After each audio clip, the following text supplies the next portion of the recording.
এই পুলিশ অফিসারের বাচ্চা, তুই আমাকে এখানে ধরে নিয়ে এসেছিস কেন? আমাকে আমার বাসায় দিয়ে আয়। কথাটা মুখ থেকে বের করতে দেরি হলো, কিন্তু প্রিয়াঙ্কা আশিকের গালে ঠাস করে একটা চড় বসিয়ে দিতে দেরি করলো না। আশিকের গালে ঠাস করে একটা চড় বসিয়ে দিয়েই প্রিয়াঙ্কা আশিককে বলতে লাগলো, ওই হারামজাদা ছোট লোকের বাচ্চা, তুই নিজেকে কি মনে করেছিস এই শহরের খুব কিছু? আমার কাছে তোর দাম একটা পিঁপড়ের সমানও নয়। এদিকে প্রিয়াঙ্কার থাপ্পড়ের গতি এতটাই বেশি ছিল যে আশিক প্রিয়াঙ্কার থেকে ছিটকে ফ্লোরে পড়ে যায়। কোনো রকমে নিজেকে সামলে নিয়ে উঠে দাঁড়ায়, আর তারপরেই প্রিয়াঙ্কার সামনে দাঁড়িয়ে প্রিয়াঙ্কার থুতনিটা ধরে বলতে থাকে, হাই, হ্যালো অ্যান্ড আসসালামু আলাইকুম টু অল। আমি তোমাদের সকলের প্রিয় প্রিয়াঙ্কা বলছি।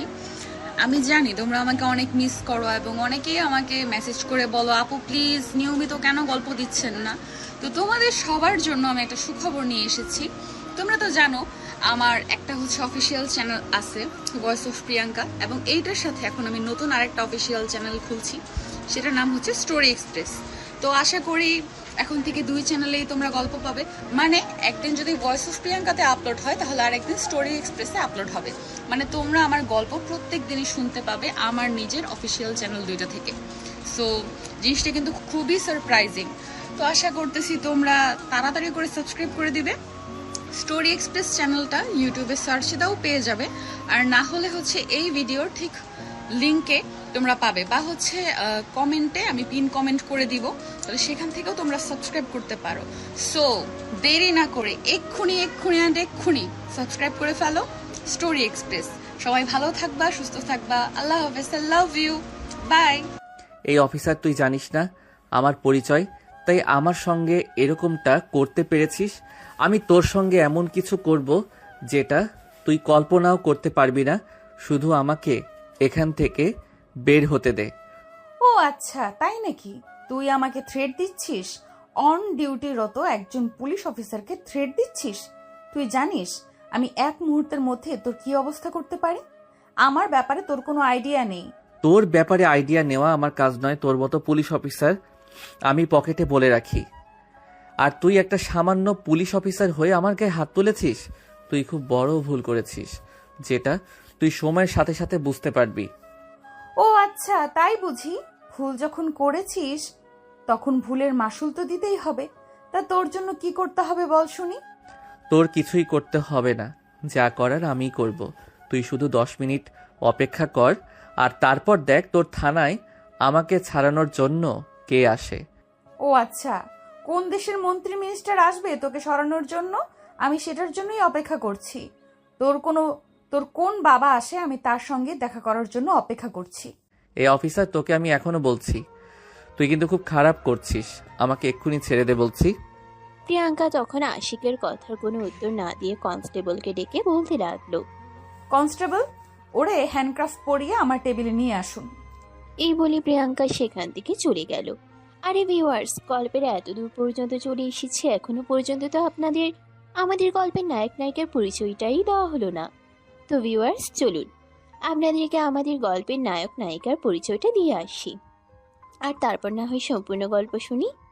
আমাদের গল্পের নায়িকা প্রিয়াঙ্কা একজন পুলিশ অফিসার। সে পড়াশোনা শেষ করে এই বছরই পুলিশের চাকরিতে জয়েন করেছে, পুলিশের অফিসার ইনচার্জ।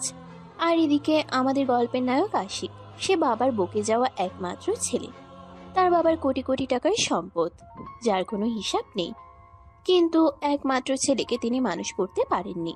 সারাদিন মদের আড্ডা, জোয়ার আড্ডা আর রাস্তাঘাটে সব অপকর্ম করে বেড়ানোর নামে আশিক। এদিকে প্রিয়াঙ্কা এই তো 1 সপ্তাহ হলো নতুন জায়গায় পোস্টিং হয়েছে। ফ্যামিলি ছেড়ে সে একাই আছে। এই শহরে তার জানাশোনা বলতে সেরকম কেউই নেই। প্রিয়াঙ্কার 2 বোন। তার ছোট বোন এই বছর ইন্টার প্রথম বর্ষে পড়াশোনা করছে, আর তার বাবা 2 বছর আগে ব্রেন স্ট্রোক করে মারা গেছে। এখন বর্তমানে প্রিয়াঙ্কাই হলো তার ফ্যামিলির গার্ডিয়ান, কারণ তার আম্মু তারপরও মারা যাওয়ার পর থেকেই ভীষণভাবে অসুস্থ হয়ে পড়েন। তিনি এখন শয্যাশায়ী। তো ভিউয়ার্স, অনেক কিছু তো বললাম, এবার চলেন মূল গল্পে ফিরে আসি, আর বাকি কথা না হয় গল্পের মধ্যেই জেনে নেবেন। এদিকে প্রিয়াঙ্কা আশিককে নিজের কেবিনে নিয়ে আসতে বলে। কেবিনে চলে আসে, আর তখনই সে অন্য একজন কনস্টেবলকে তার জন্য 1 কাপ গরম কফি বানিয়ে নিয়ে আসতে বলে। কফি নিয়ে আসার পর প্রিয়াঙ্কা কফি খেতে থাকে। আর এদিকে আশিককে তার সামনে একটা চেয়ারে বসিয়ে রাখা হয়েছে। আশিকের চোখ দিয়ে যেন আগুনের গোলা ঠিকরে পড়ছে। প্রিয়াঙ্কা আশিকের দিকে তাকিয়ে বলছে, জানি না তোরে কেমন বাবা মায় জন্ম দিচ্ছে। চেহারা দেখে তো মনে হয় ভালোই বড়লোক বাবার সন্তান, কিন্তু তোর আচার ব্যবহার আর ক্যারেক্টার এমন কেন? ওই মেয়ে, তোরে আমার ব্যাপারে এত এত ইন্টারেস্ট কেন? আমি কি তোর জামাই লাগি নাকি তুই আমাকে বিয়ে করবি? ওই হারামজাদা, তোর কোনো যোগ্যতা আছে আমাকে বিয়ে করার? আর তোর কি মনে হয় আমি তোর মতো একটা ক্রিমিনালকে বিয়ে করব, যে কিনা দিন রাত অপরাধ করে বেড়ায় আর যার কোনো জন্মের পর্যন্ত ঠিক নেই? তখনই আশিক চিৎকার দিয়ে বলতে থাকে, দেখ মাইয়া, তোরে এতক্ষণ ধরে সহ্য করতেছি আমি, কিন্তু আর সহ্য করব না। তুই আমার জন্ম নিয়ে কথা বলবি না। তুই জানিস না আমার বাবার পরিচয়। তুই যদি আমার বাবার পরিচয় জানতিস তাহলে আমাকে 10 বার সালাম দিয়া তারপর কথা বলতি। ও আচ্ছা, সেই জন্যই তো বলছি আমি তোর এখান থেকে কোথাও যেতে দেব না। ও আচ্ছা, সেই জন্যই তো বলছি আমি তোরে এখান থেকে কোথাও যেতে দেব না। আমি দেখি তোর কোন বাবাই তোরে এখান থেকে ছাড়াইতে আসে। এখন মুখটা বন্ধ কইরা এখানে বইসা থাক, তা না হলে তোর মুখে আমি ট্যাপ লাগাই দিমু। এই বলে প্রিয়াঙ্কা নিজের কাজ করতে থাকে। আর কিছুক্ষণের মধ্যেই কনস্টেবল এসে প্রিয়াঙ্কাকে খবর দেয়। ম্যাডাম, রায়হান চৌধুরী এসেছেন, আপনার সঙ্গে দেখা করতে চান। ওকে আমার কেবিনে পাঠিয়ে দিন। এবার সেই বুঝতে পারবি আমি কোন ধানের চাল। ও আচ্ছা, ঠিক আছে, দেখি তোর বাবায় কোন দেশের মন্ত্রী মিনিস্টার যাকে আমি ভয় পেয়ে চলতে হবে। আমি তোর বাবার সম্মুখীন হওয়ার জন্য প্রস্তুত, শুধু আসতে দে আমার সামনে। তারপর তাকে এমন সাবান ছাড়া ধুয়ে দিব না, আর কোনো দিন আমার সামনে এসে কথা তো দূরের কথা, দাঁড়ানোর সাহসটাও পাবে না। এই বলে প্রিয়াঙ্কা তার কেবিনে বসে থাকে। কিছুক্ষণের মধ্যেই কেউ একজন দরজায় নক করে বলতে থাকে, madam, may I coming? Yes. ও আচ্ছা, তাহলে আপনি সেই যেমন কুলাঙ্গার ছেলের জন্ম দিয়েছেন। বলতে বলতে প্রিয়াঙ্কা আশিকের বাবার দিকে তাকায়। আর আশিকের বাবা প্রিয়াঙ্কার দিকে চেহারাটা বেশ চেনা চেনা লাগছে, কিন্তু তারপরে তিনি চিনতে পারছেন না। তাই তিনি প্রিয়াঙ্কাকে জিজ্ঞাসা করলেন, ইফ ইউ ডোন্ট মাইন্ড, আপনার বাড়ি কোথায় জানতে পারি?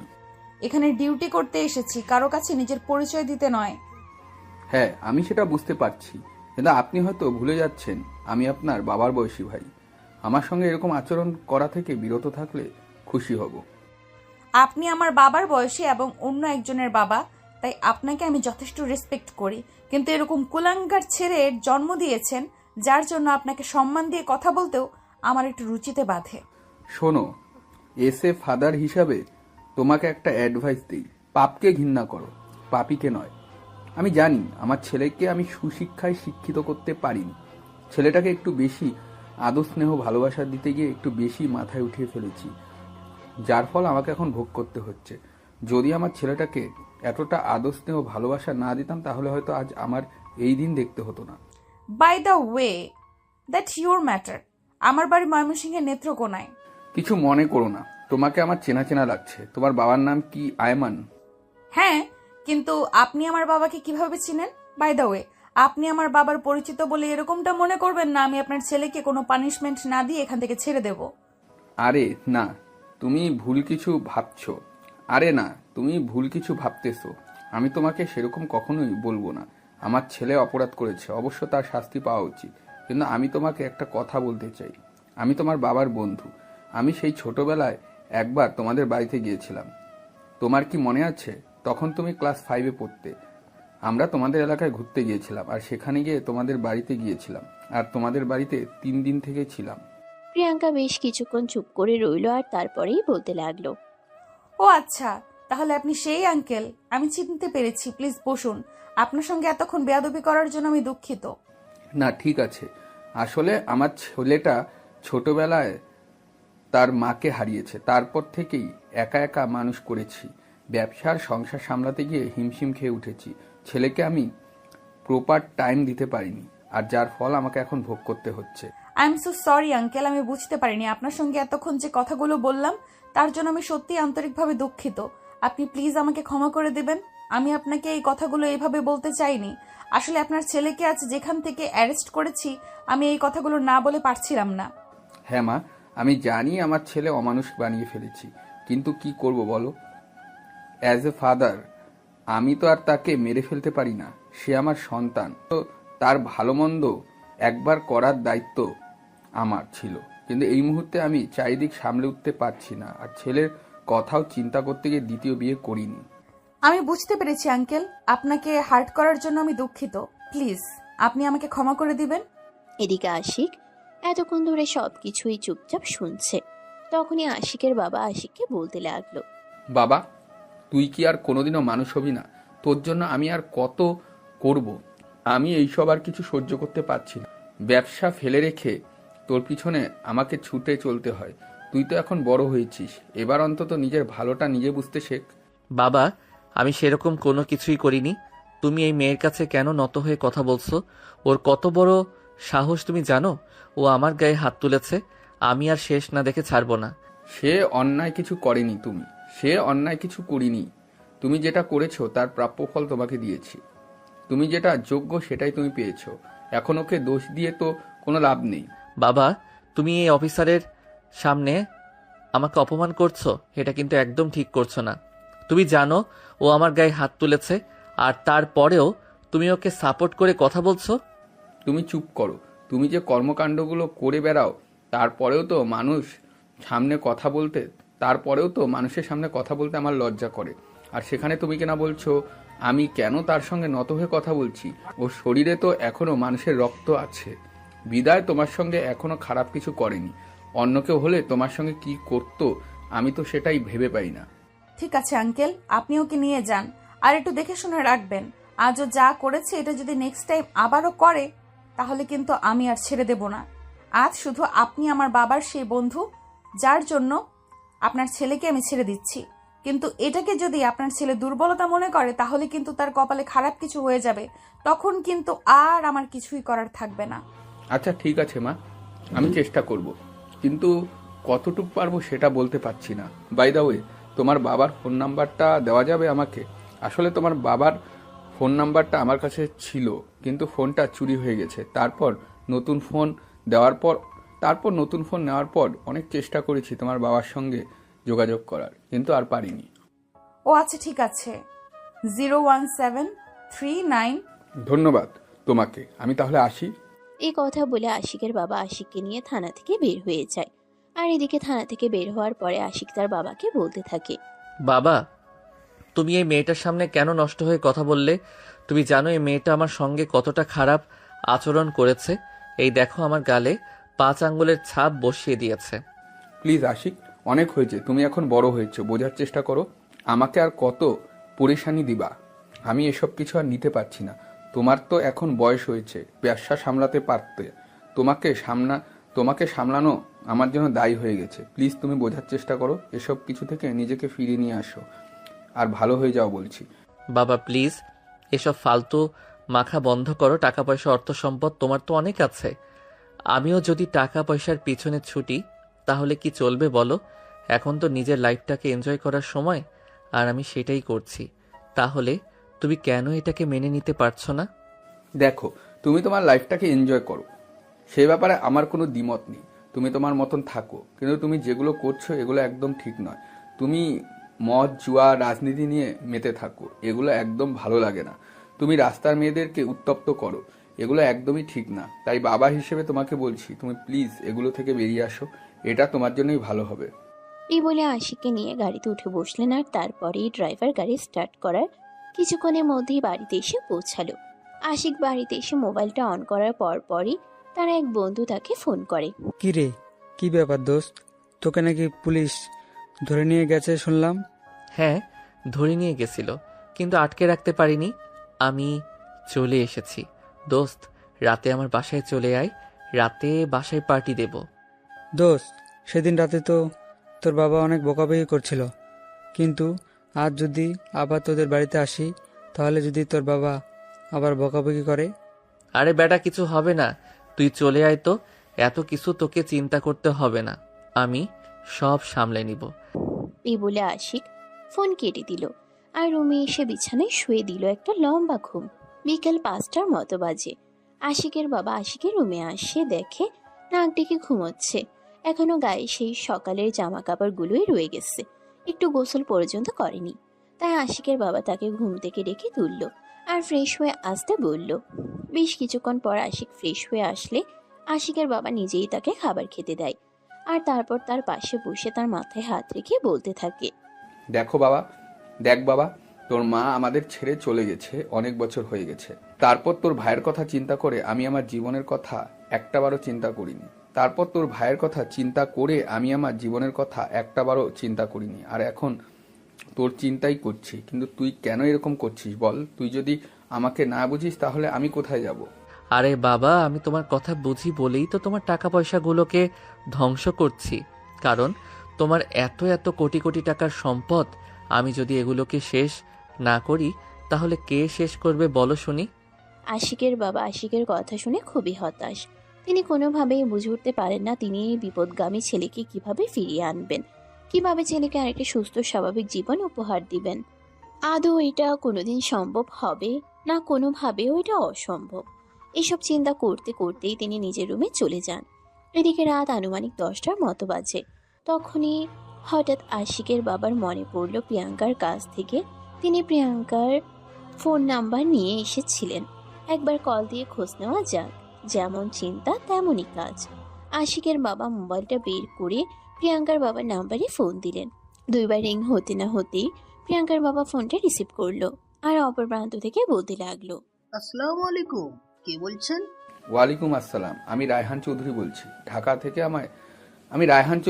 ঢাকা থেকে। আমায় চিনতে পারছিস? ও আচ্ছা দোস্ত, কেমন আছিস?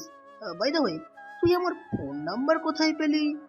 আমি তো তোর আগের নাম্বারে অনেকবার ফোন দিয়েছিলাম, কিন্তু ফোন সুইচ অফ বলছিল, তাই পরে আর চেষ্টা করিনি। আসলে বেশ কয়েক বছর আগে আমার ওই ফোনটা চুরি হয়ে গেছিল। তারপর তোর সঙ্গে যোগাযোগ করার চেষ্টা করলেও আর করতে পারিনি। এর মধ্যে কাজের ব্যস্ততায় ছিলাম, তাই আর তোদের এলাকাতে যাওয়া হয়নি। যেখানে গিয়ে তোর সঙ্গে যোগাযোগ করতে পারিনি। বাই দ্য ওয়ে, কেমন আছিস? এই তো আলহামদুলিল্লাহ, আল্লাহর রহমতে ভালোই আছি। তোর কি অবস্থা সেইটাই বল। ভাবি আর বাচ্চা কেমন আছে?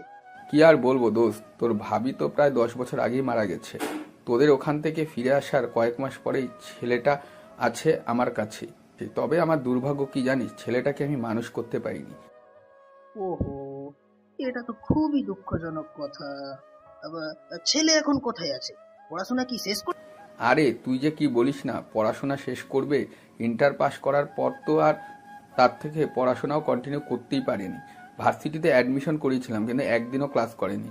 তোর মেয়ে তো মাশাল্লাহ বড় হয়ে গেছে, দেখতে একদম তোর মতোই হয়েছে। হ্যাঁ, কিন্তু তুই আমার মেয়েকে কোথায় পেলি? আরে ভূত, তোর মেয়ে যে পুলিশের চাকরি করে, সে বর্তমানে যে এলাকায় পোস্টিং পেয়েছে সেটাই আমার এলাকা। ও আচ্ছা আচ্ছা, তাহলে এই ব্যাপার। তাহলে তো ভালোই হলো। আবার আমার মেয়েটাকে একটু দেখে রাখিস। আমার মেয়েটা না আবার প্রচন্ড রাগী আর জেদি। একে তো করে পুলিশের চাকরি, যদি কেউ কোনো অপরাধ করে ফেলে তার সামনে, তাহলে আর কোনো রক্ষা নেই। হ্যাঁ হ্যাঁ, সেটাই তো আজ দেখতে পেলাম। আসলে আমার ছেলেকে একটা কারণে তোর মেয়ে গ্রেফতার করে থানায় নিয়ে গিয়েছিল, আর তারপর ছেলেকে ছাড়তে গিয়ে সেখানে তোর মেয়ের সঙ্গে পরিচয় হলো। ও আচ্ছা, তাহলে তো ভালোই হলো। যেহেতু আমার মেয়েটা তোর এলাকায় আছে, তাহলে কোনো ঝামেলা করলে একটু খেয়াল রাখিস, কেমন? সে তো অবশ্যই রাখবো। আচ্ছা, তুই একবার ভাবিকে নিয়ে আমাদের বাসায় আয়, তোকে একটু দেখতে খুব মন চাইছে। আমি তো ব্যবসার কাজে ব্যস্ত আছি, তাই তোকে আসতে বললাম। প্লিজ তুই কিছু মনে করিস না। আরে না না, সেরকম কোনো ব্যাপার না। আমিও ভাবছিলাম এই সপ্তাহেই একবার মেয়ের কাছে বেড়াতে আসবো। আর এখন যেহেতু তুই ওই এলাকাতেই থাকিস, তাহলে মেয়ের কাছে বেড়াতে আসলে তোকে তো দেখে আসতে পারবো, তাহলে তো ভালোই হবে। আচ্ছা ঠিক আছে, তাহলে চলে আয়। আর যেদিন আসবি আমাকে ফোন করে আসিস, আমি নিজে তোকে স্টেশনে রিসিভ করতে যাব। আরে তুই বাসে করে কেন আসবি? আমি গাড়ি পাঠিয়ে দিচ্ছি, তুই গাড়িতে চলে আসবি। যেদিন আসবি তার আগের দিন আমাকে ফোন করিস। আরে না না, সেটার কোনো প্রয়োজন হবে না। আমি বাসে করে চলে আসতে পারবো। অযথাই তোর প্যারা নিতে হবে না। আমি এসে তারপর তোকে ফোন করবো নি, কেমন? আরে না, এরকম হয় নাকি? তুই আমার বন্ধু, আর তুই আমার বাসায় আসবি, সেখানে তোকে বাসে করে আসতে হবে, এটা তো হতে পারে না। আমার নিজের গাড়ি আছে, আমি ড্রাইভারকে বলে রাখবো, তুই আসার আগের দিন ফোন দিবি, আমি গাড়ি পাঠিয়ে দেবো। আচ্ছা ঠিক আছে, তুই যখন মানবি না তাহলে আমি ফোন করবো নি। এই বলে বেশ কিছুক্ষণ গল্প গুজব করে আর তারপর ফোন রেখে দেয়। এদিকে এরপর কেটে যায় 2 দিন। প্রিয়াঙ্কার বাবা প্রিয়াঙ্কাকে ফোন করে। কিরে মা, কেমন আছিস? কদিন ধরে সেরকম ফোন কল করছিস না। আসলে বাবা, তুমি তো জানোই আমার নতুন জায়গায় পোস্টিং হয়েছে, এখানে একটু কাজের চাপ বেশি, তাই সময় বের করে তোমাকে ফোন করা হয়ে ওঠে না। যাই হোক, কেমন আছো? এই তো আলহামদুলিল্লাহ, আল্লাহর রহমতে ভালোই আছি। আমি কাল তোর ওখানে আসছি। হ্যাঁ, আচ্ছা ঠিক আছে, তুমি স্টেশনে এসে পৌঁছানোর আধা ঘন্টা আগে আমাকে ফোন দিয়ে জানিয়ে দিও, আমি তোমাকে রিসিভ করতে যাব। সেটার কোনো প্রয়োজন হবে না রে মা। রায়হান আঙ্কেল বলেছে আমার জন্য গাড়ি পাঠাবে। কেন? উনি কেন গাড়ি পাঠাবেন? তুমি বাসে করে আসবে আর আমি তোমাকে রিসিভ করতে যাব। তোমার কাছে কে বেশি ইম্পর্ট্যান্ট, আমি নাকি উনি? আরে না, এভাবে বলে না। ও আমার ছোটবেলার বন্ধু। ওর সঙ্গে সেই ছোট্টবেলা থেকে আমার সম্পর্ক। এতদিন যোগাযোগ বন্ধ ছিল, তাই তার সঙ্গে সেভাবে কথা বলা হয়ে ওঠেনি। এখন আবার যোগাযোগ হয়েছে, তাই সে অনেক রিকোয়েস্ট করে বলেছে সে ড্রাইভার পাঠাবে গাড়ি দিয়ে, আমি যেন তার গাড়িতে করেই ঢাকায় পৌঁছাই। প্লিজ মা, তুমি মন খারাপ করিস না। আমি তোর বাবা, সারা জীবন তোর বাবা হয়েই থাকবো মা। আচ্ছা ঠিক আছে, সাবধানে আসবে, আর রাস্তায় কোনো সমস্যা হলে সঙ্গে সঙ্গেই আমাকে ফোন করবে। আচ্ছা ঠিক আছে। এই তো আমার লক্ষ্মী মেয়ের মতো কথা। আমি জানি আমার মেয়ে সবকিছুই বুঝবে এবং সবকিছুই নিজের মতো করে হ্যান্ডেল করবে। আচ্ছা, তাহলে রাখি আমি। হ্যাঁ, ভালো থাকিস আর নিজের খেয়াল রাখিস মা। ওকে বাবা, আচ্ছা ঠিক আছে। এই বলে প্রিয়াঙ্কা ফোন রেখে দিল। আর সেদিন রাতে আশিকের বাবা প্রিয়াঙ্কার বাবার জন্য তাদের বাড়িতে গাড়ি পাঠিয়ে দেয়। প্রিয়াঙ্কার বাবা পরের দিন সকালে ঢাকার উদ্দেশ্যে রওনা দেয়। ঢাকায় এসে পৌঁছাতে বিকেল 3টার মতো বেজে যায়। প্রিয়াঙ্কার বাবা গাড়িতে করে সোজা আশিকদের বাড়িতে চলে গেল। ওদিকে প্রিয়াঙ্কার ডিউটি শেষ হলো বিকেল 4টায়। তখনই প্রিয়াঙ্কা তার বাবাকে ফোন দিল। আসসালামু আলাইকুম বাবা, তুমি কোথায় আছো? এখনো এসে পৌঁছাওনি? আরে মা, আমি তো আরো প্রায় ঘন্টাখানেক আগে চলে এসেছি। ভাবছিলাম তোকে ফোন দেব, কিন্তু তুই ডিউটিতে আছিস, তাই তোকে আর ফোন করা হয়নি। তাহলে তুমি এতক্ষণ ধরে কোথায় আছো? আমাকে ফোন করনি কেন? বাসার চাবি তো আমার কাছে। আসলে মা, আমি তোকে বলেছিলাম না তোর আঙ্কেলের কথা, আমি তাদের বাসাতে এসে উঠেছি। ওরা তো আমাকে সোজা এখানে নিয়ে চলে এসেছে, তাই তোকে আর ফোন করা হয়ে ওঠেনি। মানে আমি বুঝলাম না, আমি তোমার মেয়ে, আমি তোমার কাছের মানুষ, নাকি ওরা? আমি তো সেটাই বুঝতে পারছি না। তুমি আমার বাসায় আসবে, আগে আমার সঙ্গে দেখা করবে, সেটা না করে তুমি অন্য আরেকজনের বাসায় চলে গিয়েছো কেন? তখনই আশিকের বাবা প্রিয়াঙ্কার বাবার কাছ থেকে ফোনটা নিলেন। আর তারপর তিনি নিজেই প্রিয়াঙ্কাকে বলতে লাগলেন, দেখো মা, তোমার বাবা এখানে আসতে চাইছে, আমি তাকে জোর করে এখানে নিয়ে এসেছি। সে বলেছিল তোমার বাসায় চলে যাবে, কিন্তু আমি ড্রাইভারকে বলেছি এখানে চলে আসতে। সোনা, তোমাকে একটা কথা বলি, আজ রাতে আমাদের বাড়িতে ডিনারের আয়োজন করা হয়েছে, তুমি ওখানে চলে এসো, সবাই মিলে একসঙ্গে খাওয়া দাওয়া করবো এবং আনন্দ করব। কিন্তু আঙ্কেল। আর কোনো কিন্তু নয় মা, আমি অ্যাড্রেস পাঠিয়ে দিচ্ছি তোমাকে মেসেজে, তুমি এক্ষুনি চলে আসো। বলে আশিকের বাবা ফোনটা কেটে দিলেন। আর কিছুক্ষণের মধ্যেই নিজের বাসার অ্যাড্রেস প্রিয়াঙ্কাকে মেসেজ করে পাঠিয়ে দিলেন। এদিকে প্রিয়াঙ্কাও আর কোনো উপায়ান্তর না দেখতে পেয়ে আশিকদের বাসায় চলে আসলো। প্রিয়াঙ্কা দরজার সামনে দাঁড়িয়ে কলিং বেল চাপ দেয়। তখনই আশিকদের বাসার কাজের মেয়েটা এসে দরজাটা খুলে দিল। প্রিয়াঙ্কা বাড়ির ভিতরে প্রবেশ করে অবাক। এটা তো দেখতে একদম একটা রাজপ্রাসাদের মতো বাড়ি। চারদিক অনেক সুন্দর করে পরিপাটি করে সাজানো, বিশাল ড্রয়িং রুম। আর ঠিক ওই মুহূর্তে আশিক সিঁড়ি দিয়ে নিচে নামছিল বাইরে কোথাও যাবে বলে। প্রিয়াঙ্কাকে দেখে আশিক বলে উঠল, কি ব্যাপার? পুলিশ অফিসার আজ সোজা আমার বাসায় কেন চলে আসলো? আজ তো আমি কোনো ক্রাইম করিনি। প্রেম করলেই কারোর বাসায় কেউ আসতে পারবে, সেটা তো কোনো হাদিসে লেখা নেই। আমার ইচ্ছে হয়েছে তাই এসেছি বাড়ি। আপনার আব্বু কোথায়? আব্বু মনে হয় ওনার নিজের রুমেই আছেন। ওনার রুমে কেউ একজন গেস্ট এসেছে। ওনার রুম, উনি ওনার সঙ্গে কথা বলছেন। তবে এটা জানা হলো না আপনি কেন এসেছেন। আমার সব প্রশ্নের উত্তর সবাইকে দিতে আমি সব প্রশ্নের উত্তর সবাইকে দিতে বাধ্য নই। I hope you better understand what I say. ওই বলে প্রিয়াঙ্কা সেখান থেকে উপরে চলে গেল। আর আশিকের বাবা রুম খুঁজে নিল। এদিকে আশিক বাসা থেকে বের হয়ে তার বন্ধুদের সঙ্গে আড্ডা দিতে চলে আসে ক্লাবে। কিন্তু আশিকের মন পড়ে আছে বাসায়। ওই পুলিশ অফিসার আজ কেন আবার তার বাসায় এসেছে?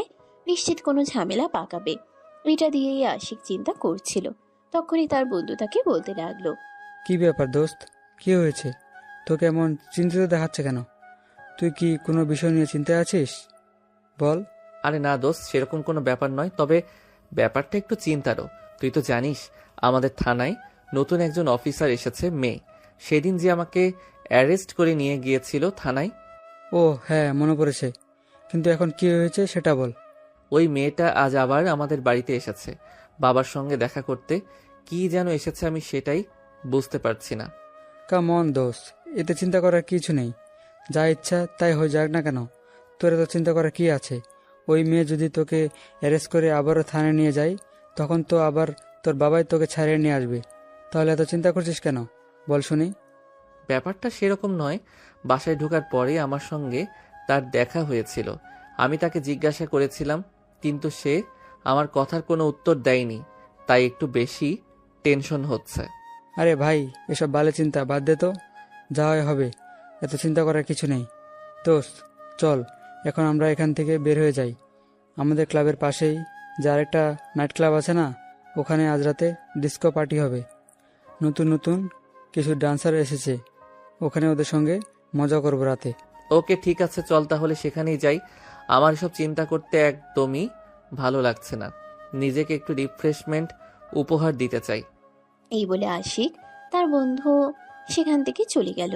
ক্লাবে বেশ কিছুক্ষণ সময় কাটানো ইতিমধ্যে ক্লাবের পার্টি শুরু হয়ে গেছে। আশিক আর তার বন্ধুরা ইচ্ছামতো ড্রিঙ্কস করছে, কিন্তু আশিকের মাথা থেকে ওই চিন্তাটা কোনোভাবেই যাচ্ছে না।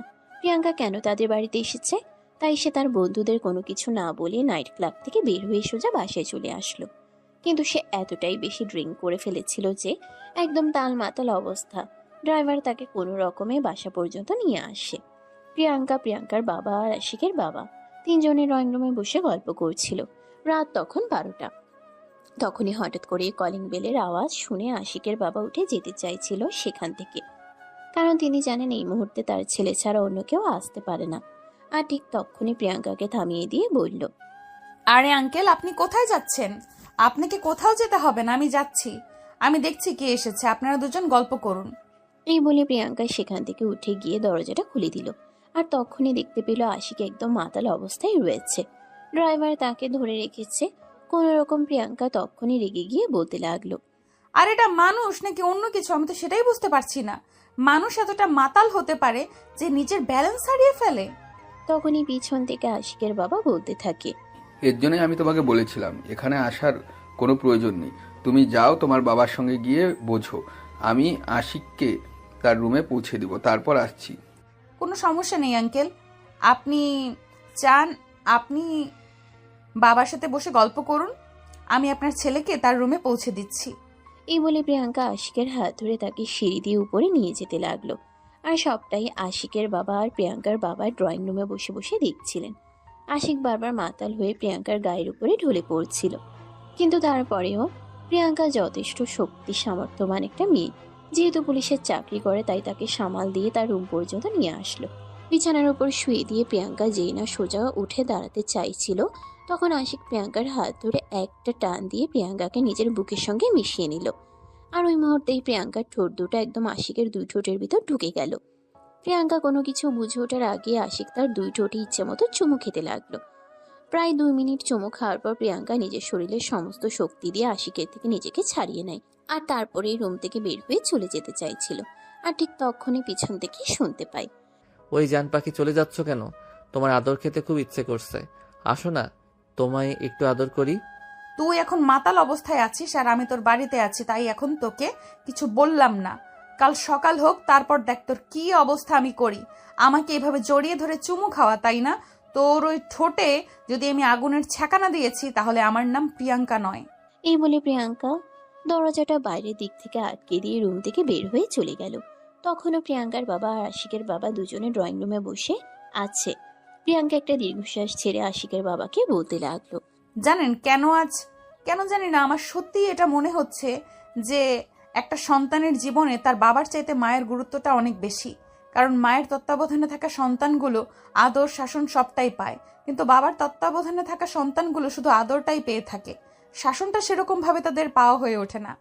আমি জানি না তুমি এই কথাগুলো কেন বলছো, কিন্তু আমি কি করব বলো শুনি? আমার কি বা করার আছে? তো ব্লাড ক্যান্সারের তোমার আন্টি মারা যাওয়ায় অনেক চেষ্টা করেছিলাম তাকে বাঁচিয়ে রাখার জন্য, কিন্তু শেষমেশ সেটা আর সম্ভব হয়ে ওঠেনি। তারপর থেকে সংসার, ব্যবসা আর সন্তান তিনটাকে এক হাতে সামলে দিয়েছি। সৎ মা ঘুরে আসলে আমার ছেলেকে অবহেলা অনাদরে বড় হতে হবে, তাই চিন্তা করে দ্বিতীয় বিয়েও করিনি। আমি জানি আঙ্কেল, আমি সবটাই বুঝতে পেরেছি। তবে আপনাকে শুধু আমার একটা কথাই বলার, আল্লাহ আমাদের জন্য যেটা লিখে রেখেছেন সেটাই হবে, আজ না হোক কাল। আল্লাহ সিদ্ধান্ত মেনে নেওয়া ছাড়া আমাদের আর কিছুই করার নেই। এই বলে প্রিয়াঙ্কা সেখান থেকে উঠে চলে গেল। আর এদিকে প্রিয়াঙ্কার বাবা আর আশিকের বাবা তখনও সেখানে বসে বসে গল্প করছে। কথার চলে হঠাৎই প্রিয়াঙ্কার বাবা আশিকের বাবাকে বলে ওঠে, দোস্ত, তুই আবার আমার কথায় কিছু মনে করিস? দোস্ত, তুই আবার আমার কথায় কিছু মনে করিস না। তোকে একটা কথা বলিস, শোন। প্রত্যেকটা ছেলের নষ্ট হওয়ার পিছনে যেমন কোনো নারীর অবদান থাকে, তেমনি ওই ছেলে খারাপ পথ থেকে বেরিয়ে আসার জন্যও কিন্তু একজন নারী প্রয়োজন, বুঝলি? হ্যাঁ, আমি জানি। আর তুই কেন এই কথাটাই বলছিস আমি সেটাও জানি, কিন্তু কি করব আমি বল? আমার ছেলের মতো নষ্ট একটা ছেলের কাছে কোনো বাবা চাইবে তার মেয়েকে বিয়ে দিতে, তার মেয়ের জীবনটা নষ্ট করতে? সেটা ঠিক আছে, তারপরও আমি বলবো একজন বাবা হিসেবে তুই চেষ্টা তো করে দেখতে পারিস, তাই না? দোস্ত, তুই বলছিস বলে বলছি না, আমি এই জন্যই তোকে খবর দিয়ে এখানে ডেকে পাঠিয়েছি। তোর মেয়েকে আমার মাশাল্লাহ বেশ পছন্দ হয়েছে আমার ছেলের জীবনসঙ্গী হিসেবে। যদি তোর কাছে তোর মেয়েটাকে চাই, দিবি? কথাটা শুনে মুহূর্তের মধ্যে স্তব্ধ হয়ে যান প্রিয়াঙ্কার বাবা। তিনি ভাবতেও পারেননি আশিকের বাবা তার বন্ধু হয়ে তার কাছে এমন কিছু আবদার করে বসবে। প্রিয়াঙ্কা এই যুগের পড়াশোনা জানা শিক্ষিত একটা মেয়ে, সে এরকম একটা ক্রিমিনালকে বিয়ে করবে এটা তো জাস্ট ভাবাও যায় না, যার চরিত্রে কোনো ঠিক নেই, রাত বিরাতে নেশা করে বাড়ি ফিরে আসে। মদ, জুয়ার আড্ডা আর আস্তানা, মেয়েদের উত্ত্যক্ত করা যার নেশা, তাকে কোনোদিন প্রিয়াঙ্কা নিজের স্বামী হিসেবে মেনে নিবে এটা তো তিনি কল্পনাও করতে পারেন না। তাই কথাটা ঘুরিয়ে দেওয়ার জন্য তিনি বলতে থাকেন, আরে দোস্ত, হাউ ইজ দিস পসিবল? তুই হয়তো ভুলে গেছিস তোর ছেলের চাইতে আমার মেয়ে বয়সে বড়, প্রায় 2 বছরের। না, আমি ভুলে যাইনি, এটা আমার খুব ভালোই মনে আছে। আর আমি খুব ভালোই জানি, দেখ, বয়স একটা সংখ্যা মাত্র। মূল কথা হলো ভালোবাসা। তোর মেয়েকে দেখে আমার মনে হয়েছে তোর মেয়ে আমার ছেলেটাকে ভালো পথে ফিরিয়ে আনতে পারবে, তাই তোকে এই কথা বলা। দেখলে না, একটু আগে যখন আশিকি বাড়িতে ফিরে আসলো, আমি আশিককে তার রুমে পৌঁছে দিতে চাইলেও তোর মেয়ে নিজ দায়িত্বে তাকে রুমে পৌঁছে দিল। প্রিয়াঙ্কার বাবা তখনও কিছুক্ষণ চুপ করে থাকেন, আর তারপর আবারও তিনি বলতে থাকেন, হ্যাঁ, আমি সেটা দেখতে পেয়েছি, কিন্তু আমার মনে হয় তার মানে এইটা নয় যে আমার মেয়ে তোর ছেলেকে বিয়ে করতে রাজি বা তাকে বিয়ে করতে চায়। সে একজন পুলিশ অফিসার এবং আমার মেয়ে, সে নিজের দায়িত্ব নিজে জানে, যে বড়দের সম্মান করতে জানে। ওই আর আমি এখানে বসে গল্প করছি, এখানে বয়সের সবচেয়ে ছোট সে, তাই সে এই কাজটা করেছে নিজের দায়িত্ব থেকে, আর কিছু না রে ভাই। দেখ, আমি অত কিছু জানি না, জানতেও চাই না, শুনতেও চাই না। তোর মেয়েকে দেখে আমার মনে হয়েছে সে তোকে যথেষ্ট সম্মান করে, শ্রদ্ধা করে আর ভালোবাসে। তুই যদি তোর মেয়ের কাছে কোনো কিছু চাস বা তাকে কিছু করতে বলিস, সে তোর মুখের উপর কখনোই না বলতে পারবে না। হ্যাঁ, সেটা তো অবশ্যই, কারণ আমি আমার মেয়েকে সুশিক্ষা দিয়ে বড় করার চেষ্টা করেছি এবং আমার মনে হয় আমি আমার মেয়েকে সেটা দিতে পেরেছি। তখনই আশিকের বাবা প্রিয়াঙ্কার বাবাকে বলতে থাকেন, হ্যাঁ, আমি সেই জন্যই বলছি, প্লিজ দোস্ত, আমি তোর বন্ধু হয়ে তোকে অনুরোধ করে বলছি, তুই তোর মেয়ের সঙ্গে এ ব্যাপারে একবার কথা বল। আমি আশা করি তোর মেয়ে কখনোই না বলবে না। প্লিজ, তুই একবার কথা তো বলে দেখ। আচ্ছা ঠিক আছে, আমি কথা বলবো, কিন্তু আমার মেয়ে যদি রাজি না হয় তাহলে কিন্তু তুই আমাকে কোনো দোষ দিতে পারবি না, এটা আমি আগেই বলে রাখলাম। হ্যাঁ, আশিকের বাবাও তখন প্রিয়াঙ্কার বাবার কথায় রাজি হয়ে গেল। আর তারপরেও দুজন আরো বেশ কিছুক্ষণ গল্পগুজব করে রাত 1:30টার দিকে নিজেদের রুমে গিয়ে ঘুমিয়ে পড়ল। সকালবেলা ঘুম থেকে উঠেই প্রিয়াঙ্কা ফ্রেশ হয়ে রেডি হয়ে ডিউটিতে চলে গেল। আর তারপরেই তার বাবাকে ফোন করে বলল আর তার বাসায় চলে যাওয়ার জন্য। এই বলে প্রিয়াঙ্কা ফোন রেখে দেয়। আর এদিকে আশিকের বাবা ঘুম থেকে উঠে প্রিয়াঙ্কার বাবাকে নিয়ে নাস্তা শেষ করলেন।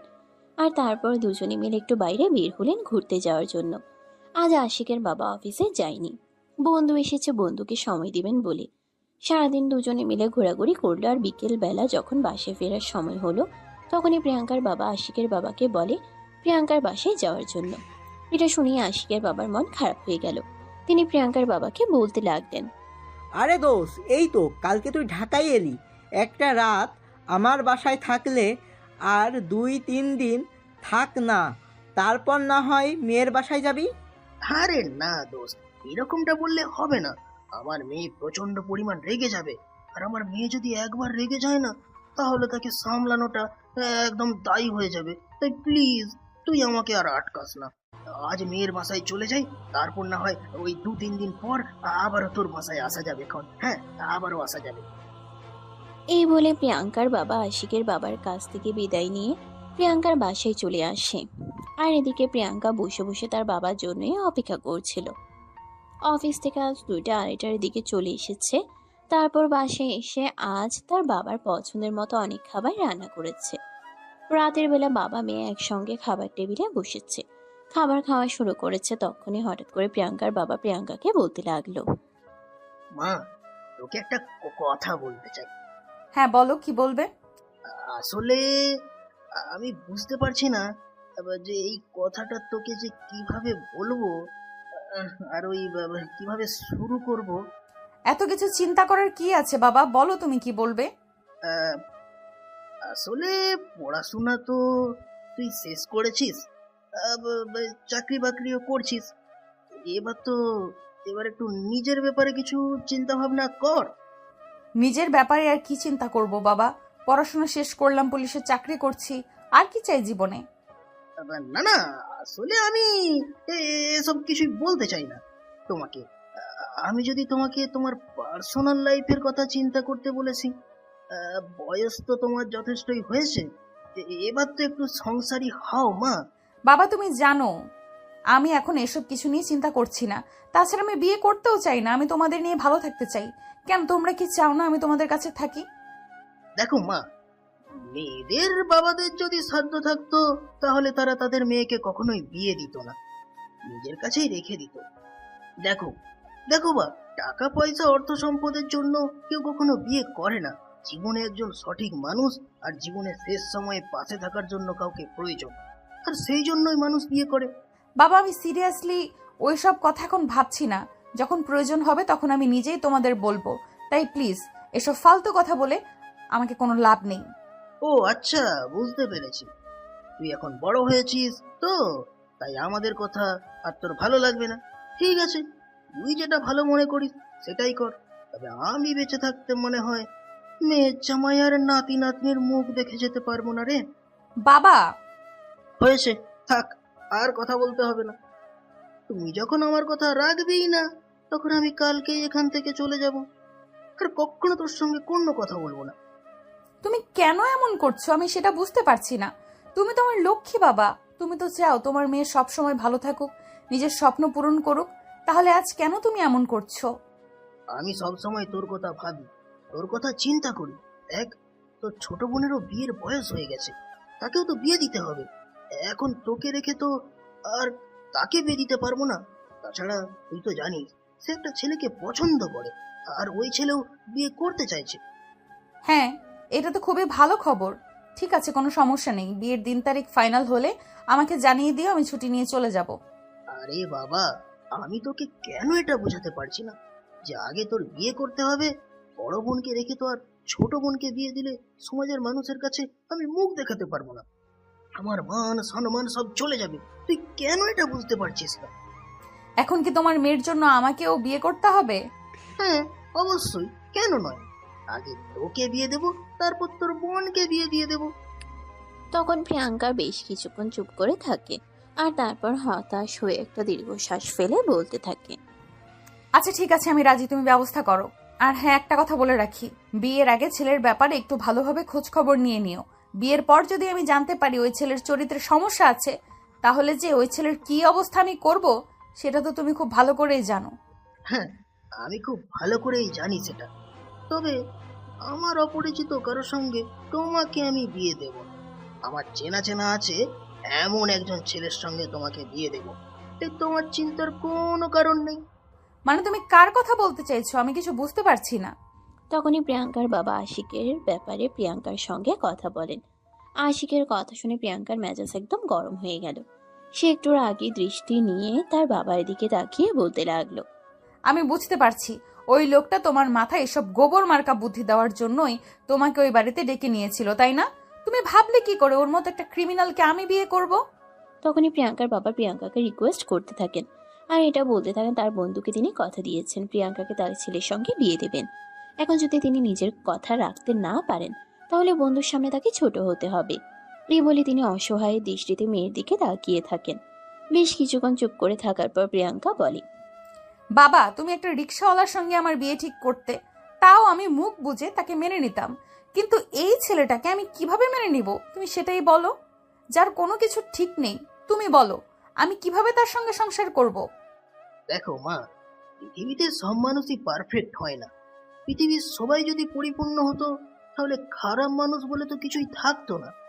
তুই ওকে বিয়ে কর, ওকে তুই দায়িত্ব নিয়ে মানুষ কর। দেখ মা, আশিক ছেলেটা ছোটবেলায় তার মাকে হারিয়েছে। বাবার ভালোবাসাও সেভাবে তার পাওয়া হয়ে ওঠেনি, কারণ তার বাবা একা মানুষ, সবকিছু একা হাতে সামলিয়েছেন। তাই আমি জানি এবং মানি, একটা ছেলে মানুষের জীবনে যদি ভালোবাসার ছোঁয়া আসে, তাহলে সে নিজেকে পরিবর্তন করে নিতে বাধ্য হয়। আচ্ছা ঠিক আছে, তুমি যখন এত করে বলছো, তাই আমি শুধু তোমার কথা রক্ষা করার জন্য ছেলেটাকে বিয়ে করতে রাজি। তবে আমার 1 বছর চেষ্টা করব, তারপর যদি না পারি তাহলে আমি নিজেই ডিভোর্স দিয়ে চলে আসব। তখন কিন্তু তুমি আমাকে কোনোভাবেই ওই ছেলের সঙ্গে থাকার জন্য রিকোয়েস্ট করতে পারবে না। আচ্ছা ঠিক আছে, আমি তো শর্তে রাজি। এই বলে প্রিয়াঙ্কার বাবা খাওয়া দাওয়া শেষ করে ঘুমিয়ে পড়েন। আর পরের দিন সকালেই আশিকের বাবা ফোন দিয়ে এই খবরটা জানান আর আশিকের সঙ্গে কথা বলতে বলেন। তাই তো সেদিন সকালবেলা নাস্তার টেবিলে আশিকের বাবা আশিককে প্রিয়াঙ্কার ব্যাপারে বলেন। প্রিয়াঙ্কার কথা শুনেই তো তার চক্ষু চড়ক গাছ। সে তার বাবাকে বলতে লাগলো, আরে বাবা, তোমার কি মাথা খারাপ হয়ে গেছে নাকি? তুই জানো তুমি কি বলছো? এই মেয়েকে আমি বিয়ে করব? আজ তো একটা ডাইনি রাক্ষসী শাকচুনি মার্কা মেয়ে। হ্যাঁ, তোমার ওকেই বিয়ে করতে হবে, আর এটা আমার আদেশ। যদি তুমি ওকে বিয়ে করতে রাজি না হও, তাহলে আমি তোমার সমস্ত হাত খরচ বন্ধ করে দিব, তোমার সমস্ত কার্ড ব্লক করে দিব। তুমি আমার কাছ থেকে আর 1 টাকা করিও পাবে না। আরে বাবা, এসব তুমি কি বলছো? তোমার কি সত্যি মাথা খারাপ হয়ে গেছে নাকি? এই মেয়েটা আমার সঙ্গে সংসার করবে বলে তোমার মনে হয়? কেন করবে না? অবশ্যই করবে। এখানে না করার কি কারণ আছে? আমি তো সেটাই বুঝতে পারছি না।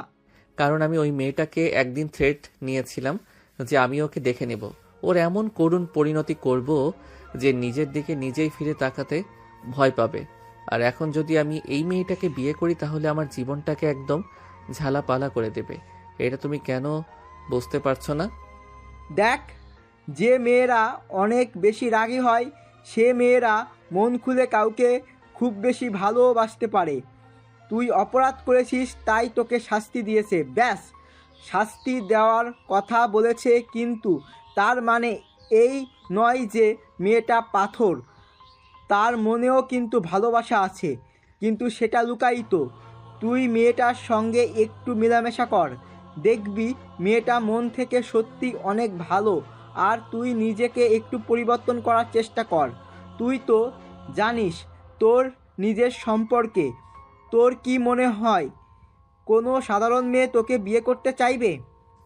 কে আমাকে বিয়ে করতে চাইবে, কে আমাকে বিয়ে করতে চাইবে না, আমি সেই সব কিছু নিয়ে যে চিন্তাও করি না, এটা তো তুমি জানো। তাই প্লিজ আমাকে সব প্যারা দিও না। আমি আমার মতো একটু স্বাধীনভাবে বেঁচে থাকতে চাই। ঠিক আছে, তাহলে তুই তোর মতো স্বাধীনভাবে বেঁচে থাক, আমি তোকে কিছু বলবো না। তবে তুই আমার থেকে 1 টাকাও পাবি না, এটাই কিন্তু আমার শেষ কথা। এই বলে আশিকের বাবা ডাইনিং টেবিল থেকে উঠে চলে যেতে চাইছিল, আর ঠিক তখনই আশিক পিছন থেকে তার বাবাকে বলতে লাগলো। আচ্ছা ঠিক আছে, আমি রাজি। আশিকের বাবা তখন বলেন আলহামদুলিল্লাহ। এই বলে তিনি সেদিনই প্রিয়াঙ্কার বাবার সঙ্গে কথা বলেন এবং আশিক প্রিয়াঙ্কার বিয়ের ডেট ফাইনালের সিদ্ধান্তে পৌঁছান। ওদিকে প্রিয়াঙ্কা ছিল ফ্যামিলির বড় মেয়ে, তার ছোট একটা বোন আছে, তাই এভাবে তারা শহরে হুট করে বিয়ের কাজ সেরে নিতে পারে না। তাই প্রিয়াঙ্কার বাবা আশিকের বাবাকে বলেন, দেখ, প্রিয়াঙ্কা আমার বড় মেয়ে। আমাদের বাড়িতে অনেক আত্মীয় স্বজন আছে। আমার মা বাবাও বেঁচে আছে। আমি তো তাদেরকে ফেলে রেখে এখানে একা একা মেয়ের বিয়ে দিতে পারি না। তাই তোদেরকে একটু কষ্ট করে আমাদের গ্রামের বাড়িতে যেতে হবে, আর প্রিয়াঙ্কার বিয়ের অনুষ্ঠান সেখানেই হবে। সেখান থেকেই তোর পুত্রবধূকে তুই নিয়ে আসতে পারবি। এই কথা শুনে আশিকের বাবা প্রিয়াঙ্কার বাবাকে বলেন, আচ্ছা ঠিক আছে, কোনো সমস্যা নেই, আমি তার প্রস্তাবে রাজি আছি। তাছাড়া গ্রামে বিয়ের অনুষ্ঠানে আমার খুব ভালো লাগে। আমার কোনো সমস্যা নেই গ্রামে গিয়ে আমার পুত্রবধূকে আমার বাড়িতে নিয়ে আসতে। তারপরেই প্রিয়াঙ্কা ছুটি নিয়ে গ্রামের বাড়িতে চলে গেল। আর 3 দিনের মধ্যেই তাদের বিয়ের সমস্ত আনুষ্ঠানিকতা শেষ করে প্রিয়াঙ্কাকে বউ সাজিয়ে নিজের গাড়িতে নিয়ে আসে আশিক। এদিকে আশিকদের বাড়ি শহরে, তো আশিক শহরে পরিবেশের বড় হয়েছে, তাই গ্রামের পরিবেশে বিয়ের অনুষ্ঠান তার সেরকম একটা ভালো লাগেনি। তাই সে সিদ্ধান্ত নিয়েছে শহরের বাড়িতে বিশাল বড় করে ধুমধাম করে বিয়ের অনুষ্ঠানের আয়োজন করবে। তার বাবাও তার কথাই রাজি হয়ে যায়, কারণ একমাত্র ছেলের বিয়ে বলে কথা। তাছাড়া তিনি শহরে যথেষ্ট অনেক বড় বড় লোকদের সঙ্গে তার চেনা জানা আর পরিচয় আছে। তাই তিনি ছেলের বিয়েতে নিজের পরিচয় সবাইকে ইনভাইট করতে চান। সে আশা মনে নিয়েই ছেলের বিয়ের অনুষ্ঠানের আয়োজন করেন। এদিকে রাত 11টা বাজে। প্রিয়াঙ্কা আশিকের রুমে নতুন বউয়ের সাথে বসে আছে। আশিকের রুমটা আজ আরো অনেক বেশি সুন্দর লাগছে, কারণ সারা রুম কাঁচা ফুল দিয়ে সাজানো হয়েছে। ফুলের গন্ধে সারা রুম মোমো করছে। বেশ কিছুক্ষণ পরেই আশিক রুমে প্রবেশ করে, আর তারপরে মাথা থেকে পাগড়িটা খুলে রেখে ওয়ার্ড্রপে ড্রয়ার খুলে একটা সিগারেটের প্যাকেট হাতে নেয় আর একটা লাইটার। তখনই প্রিয়াঙ্কা বিছানা থেকে নেমে এসে খপ করে তার হাত থেকে সিগারেটের প্যাকেটটা ছিনিয়ে নেয় আর বলতে থাকে, কই হারামজাদা, তোর কত বড় সাহস! আমি তোর সাহস দেখে অবাক না হয়ে পারছি না। আমি একজন পুলিশ অফিসার, তারপর এখন তোর বিয়ে করা বউ তোর রুমের ভেতরে বসে আছি, আর তুই আমাকে রেখে কিভাবে সাহস পেলি সিগারেটের প্যাকেট নিয়ে বাইরে গিয়ে সিগারেট খাওয়ার? আরে পাগল নাকি, মাথা খারাপ? আমার রুমের ভিতরে আমি যা ইচ্ছে তাই করবো, এতে আমি কারোর কোনো সমস্যা হলে সেটা দেখতে পারবো না।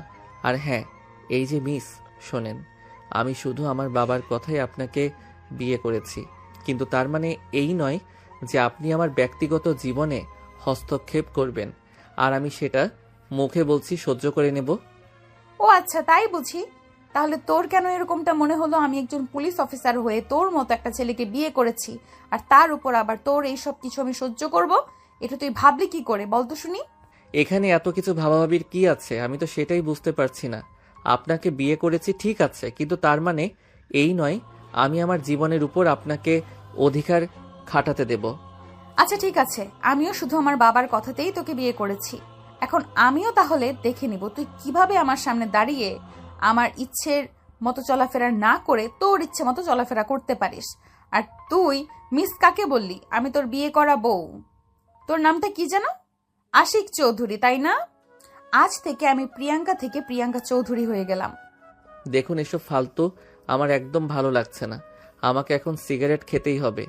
আজ শুধু বিয়ে করেছি বলে ড্রিঙ্কস করছি না, তবে সিগারেট থেকে আমাকে কেউ আটকে রাখতে পারবেন না। ভালো চান তো সিগারেটের প্যাকেটটা দিয়ে দিন। আমি ভালো কিছু চাই না, আমি চাই তো খারাপ কিছু হোক, কারণ আজ তোর সঙ্গে আমার বিয়ে হয়েছে। আজ আমাদের বাসর রাত।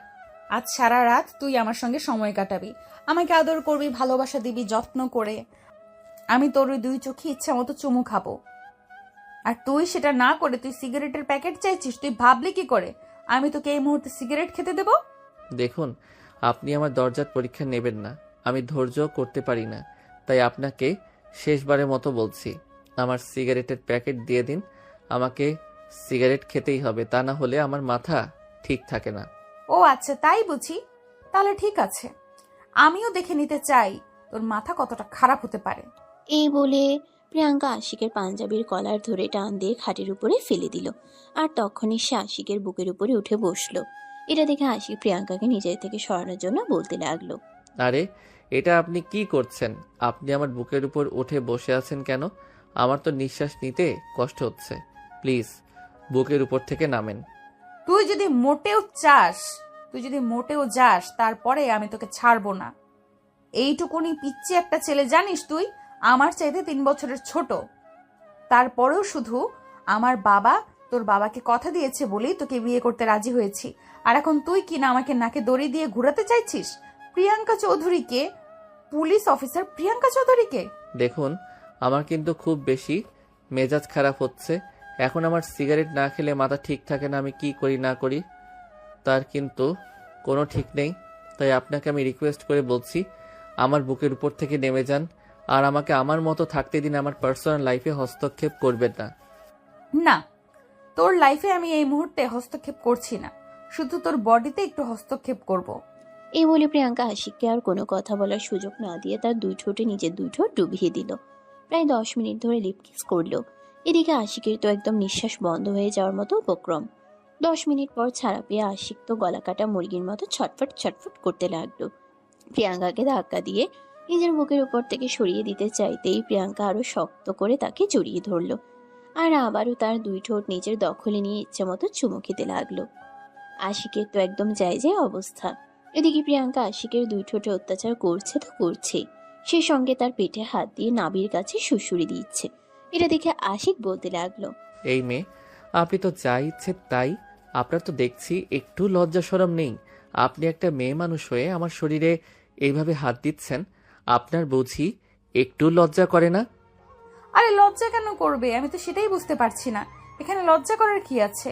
আমি তো আর অন্য কারোর শরীরে হাত দিচ্ছি না, আমি আমার বিয়ে করা জামাইয়ের শরীরে হাত দিচ্ছি। তাকে আদর করা, তাকে ভালোবাসা, তার যত্ন নেওয়া, সবকিছুর অধিকার আমার রয়েছে। কিন্তু আমি তো আপনাকে সেই অধিকার দেইনি। ওই হারামজাদা, তুই আমার জামাই লাগোস, তোর কাছ থেকে কেন আমার অধিকার চেয়ে নিতে হবে? আমি তো তোর কাছ থেকে আমার অধিকার আদায় করে নেব। তাছাড়া তুই কি আমাকে সেকেলে মেয়ে মানুষ মনে করেছিস নাকি তোর কাছ থেকে অধিকার পাওয়ার আশায় বসে থাকবো? আমি এই যুগের পড়াশোনা জানা একটা শিক্ষিত মেয়ে, তার উপর আবার একজন পুলিশ অফিসার। এটা তো তুই খুব ভালো করেই জানিস। দেখেন, যেটা হচ্ছে সেটা কিন্তু একদম ভালো হচ্ছে না। আপনি কিন্তু আমার সঙ্গে খারাপ করছেন। আপনি আমার উপর থেকে নেমে যান, ভালো লাগছে না আমার। ও আচ্ছা, তাই বুঝিস না? তোমার ভালো না লাগলে আমি কি করতে পারি বলো? আমি তো তোমার বিয়ে করা বউ, আমি তো আমার ভালোবাসা তোমার কাছ থেকে আদায় করে নেবই। তুমি চাও কিছু না বলো না কেন, আমি কোনো কথা শুনবো না।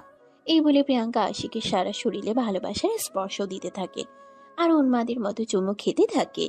প্রিয়াঙ্কার স্পর্শ পেয়ে আশিক আর নিজেকে ঠিক রাখতে পারছিল না, কারণ সে একজন পুরুষ মানুষ।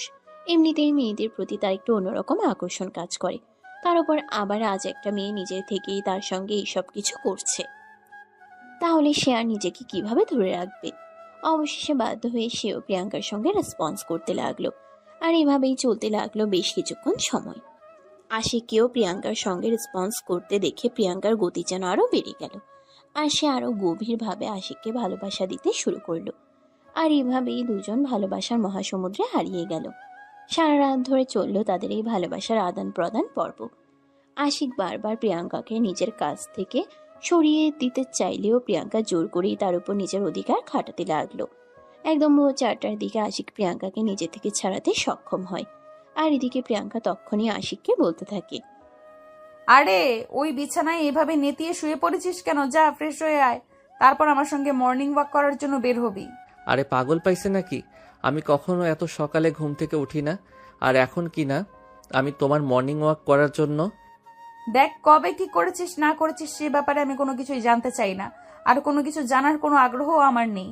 তবে এখন থেকে যতদিন আমি এই বাড়িতে থাকছি ততদিন পর্যন্ত তোকে আমার মতো করেই চলতে হবে। ঠিক যেইভাবে আমি চালাবো ঠিক সেইভাবেই। এখানে আমি তোর কোনো কথাই শুনবো না, আর তোর কোনো কথা শোনার ইচ্ছে আগ্রহ কোনোটাই আমার নেই। তাই যেটা বলছি চুপচাপ সেটা মেনে নিয়ে তাড়াতাড়ি করে ফ্রেশ হয়ে আয়।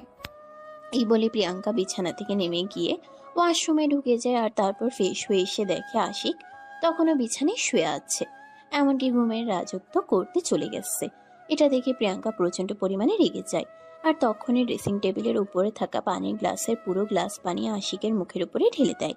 এটা দেখে আশিক ছটফট করে বিছানা থেকে উঠে বসে আর প্রিয়াঙ্কাকে বলতে থাকে, এটা কি হলো? আপনি আমার মুখের উপর এভাবে পানি ছড়ে মারলেন কেন? আমি বললাম না আমি এত সকালে কখনোই ঘুম থেকে উঠি না। আমিও তো তোকে বলে দিয়েছি আমি কারোর কথায় চলি না, আমার যখন যেটা ভালো মনে হয় তখন সেটাই করি।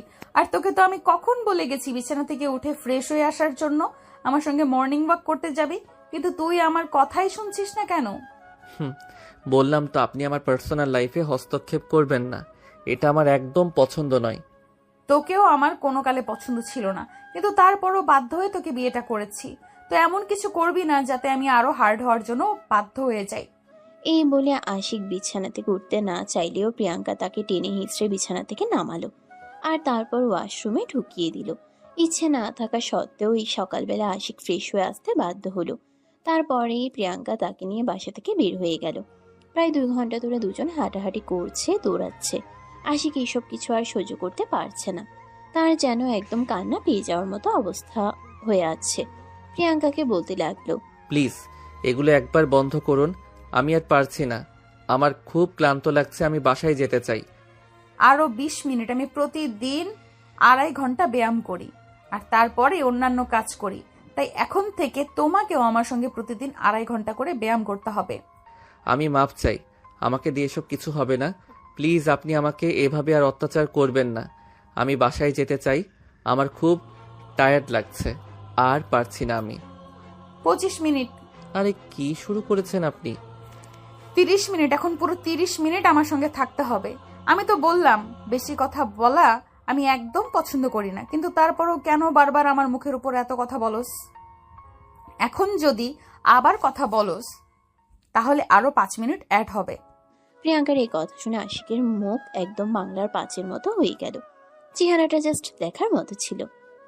আশিক আর কোনো কথা বলল না, কারণ সে খুব ভালোভাবেই বুঝতে পারলো এখানে কথা বলা মোটেও নিরাপদ নয়।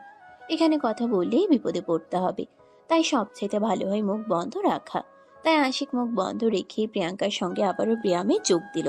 এভাবেই প্রায় সকাল 8টার মতো বেজে গেল আর তারপরে প্রিয়াঙ্কা আর আশিক দুজনে বাসায় ফিরে আসলো।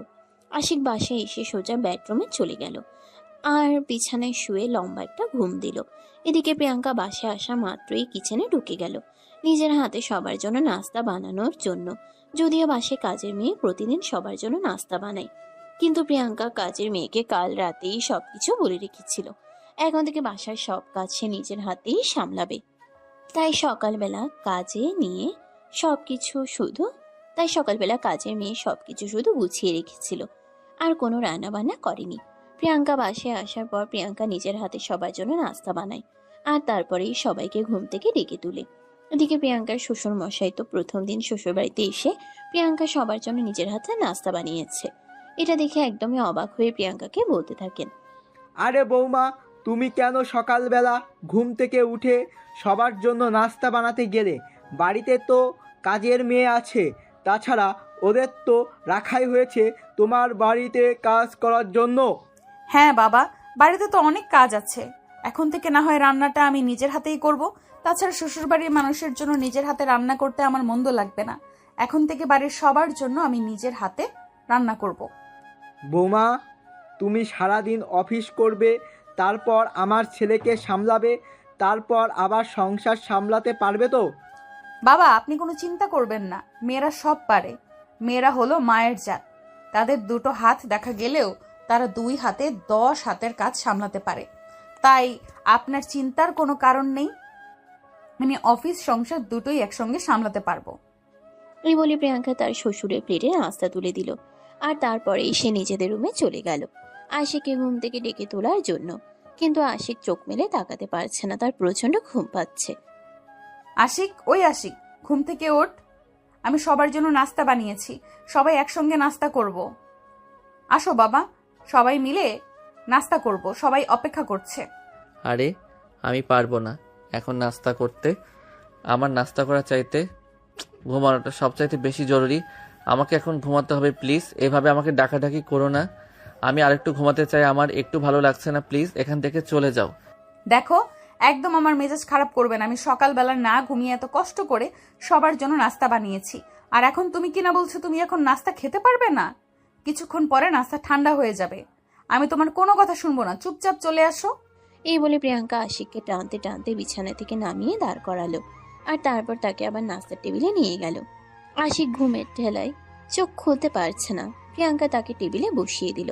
তখনই আশিকের বাবা বলতে লাগলো, বৌমা, ও তো চেয়ারে বসে বসে ঘুমাচ্ছে, তুমি ওকে এখানে কেন নিয়ে এসেছো? তোমার কি মনে হয় ও এখন ঘুম থেকে উঠবে? আপনি কোনো চিন্তা করবেন না বাবা, কুকুরের লেজ কিভাবে সোজা করতে হয় সেটা আমার খুব ভালো করেই জানা আছে, তাই আপনার চিন্তার কোনো কারণ নেই। আপনি নাস্তা করুন, ওর ব্যাপারটা আমি দেখছি। এই বলে প্রিয়াঙ্কা জগ থেকে একটু পানি নিয়ে ওটা আশিকের চোখের উপরে ছিটিয়ে দিল।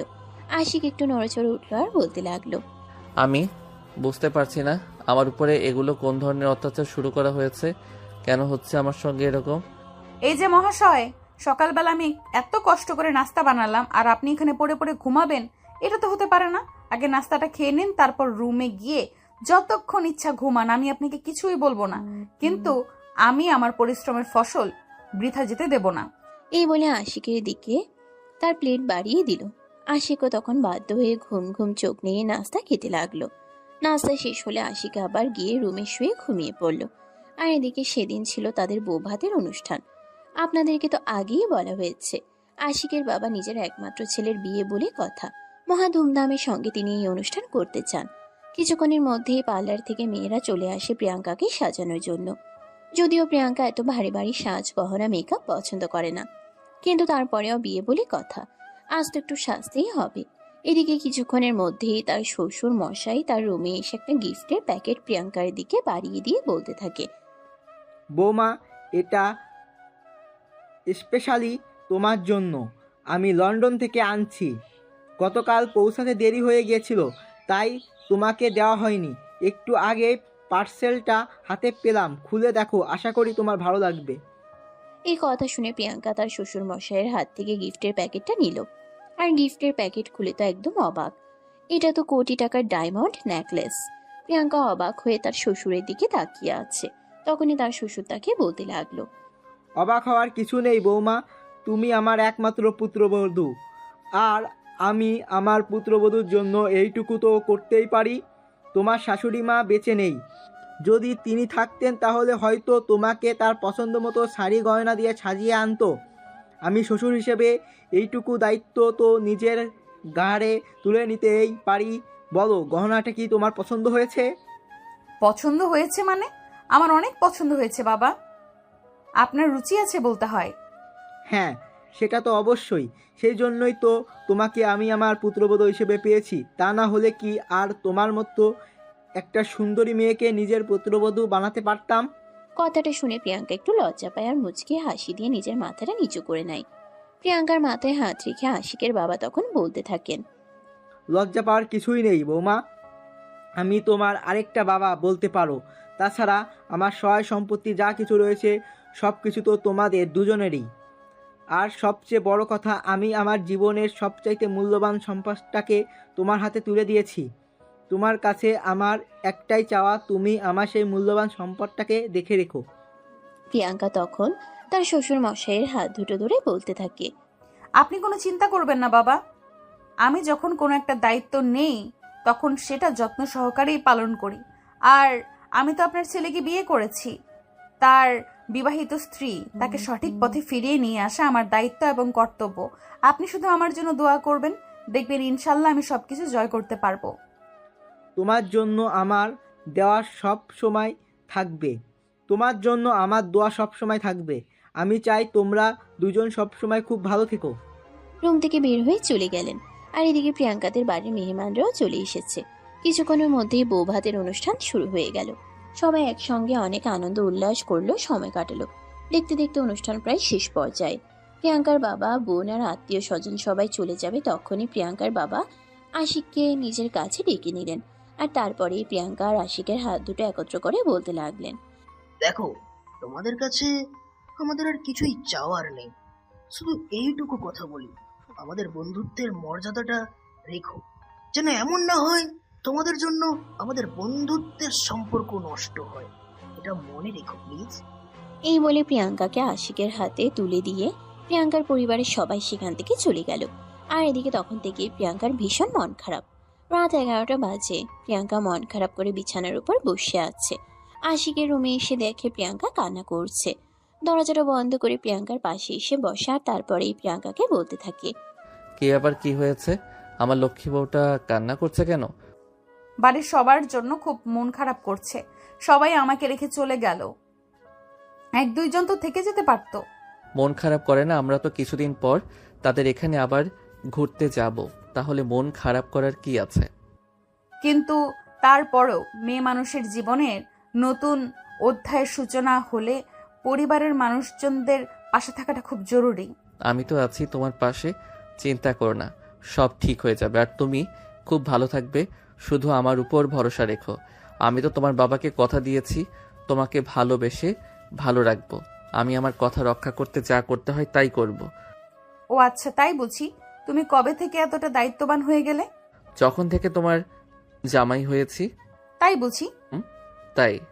এই বলেই আশিক প্রিয়াঙ্কাকে টান দিয়ে নিজের বুকের সঙ্গে মিশিয়ে নিয়ে প্রিয়াঙ্কার চোখের জল মুছে দেয়। আর তারপর তার কপালে আলতো করে একটা চুমু এঁকে দেয়। এভাবেই শুরু হয় তাদের দুষ্টু মিষ্টি একটা ভালোবাসার গল্প। সুপ্রিয় ভিউয়ার্স, আমাদের আজকের গল্পটা এই পর্যন্তই ছিল। গল্পটা আপনাদের কাছে কেমন লেগেছে ছোট্ট একটা কমেন্টে জানাবেন। ভালো লাগলে লাইক, কমেন্ট অ্যান্ড শেয়ার করে পাশেই থাকবেন। ধন্যবাদ সবাইকে। আল্লাহ হাফেজ। সমাপ্ত।